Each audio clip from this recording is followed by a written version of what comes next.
sigurado ka ba talaga na meron kang naramdaman na yung ibang tao dito? Oo. Eh kaso, nung tingnan ko, wala eh. Oh my gosh. As in, natatakot na talaga ako dito. Riley, huwag mo na nga silang biruin. Nagkakatakutan na nga eh. Hindi naman ako nagbibiro eh. Pero meron talaga akong naramdaman na ibang presence dito. Alam mo, maniwala kayo, may ibang tao talaga dito bukod sa atin eh. Sino naman nagsabi nun? Sabi nga nila, walang ibang taong nakatira dito. Kaya alam mo bro, tama na yung pag-iisip mo ng kung ano-ano. Mabuti pa, guys, kumain na lang tayo. Tama! Tara, kain tayo. Kumain naman tayo! Nagugutom na rin ako. Tigilan nyo na yung pag-uusap nyo yan. Para makatulog na tayo. Yung tinapay. Takaw. Takaw mo naman. Kuya, matagal pa ba yan? chicken. Sana baboy.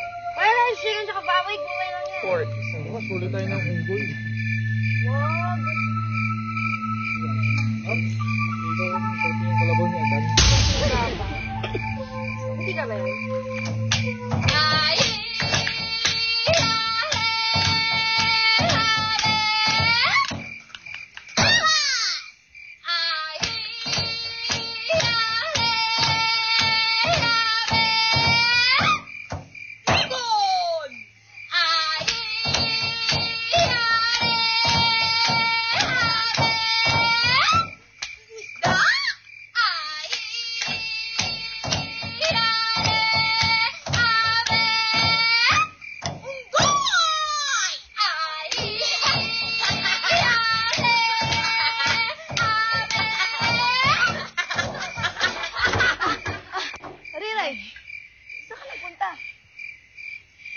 Yung mga dahi na nakapasok dito.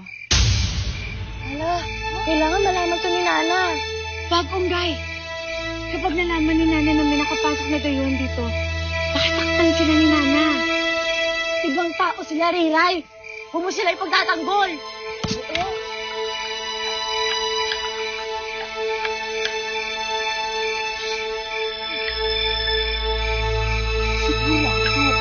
Si Pinulong Nana pag nalaman niya may mga tayo dito.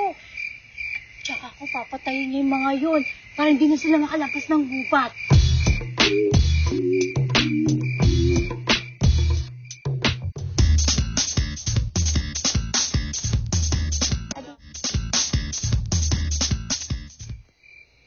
Riley, totoo nga kaya na wala nang nakakalabas dito ng buhay? Ayon sa mga kwentong narinig ko, may mga ilang tao na raw na pumasok dito. Apeon! Apeon! Umalis na tayo dito! Bakit?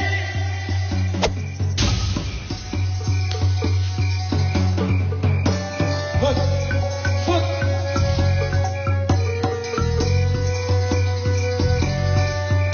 Wag! Wag!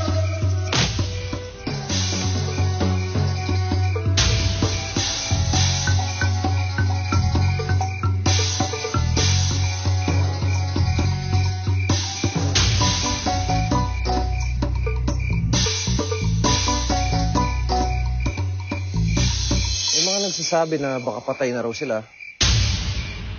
Maraming haka-haka. Pero hindi naman natin alam kung ano yung totoo eh.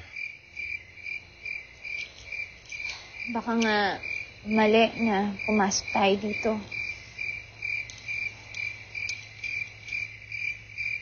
Huwag ka mag-alala, IZ. Wala namang mangyayaring masama sa atin dito.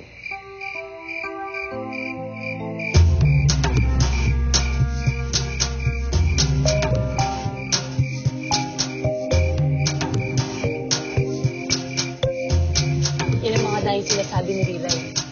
Hindi sila dapat nagpunta dito. Hindi nila tayo dapat makita. Manda kayo. Iisa-isahin natin sila.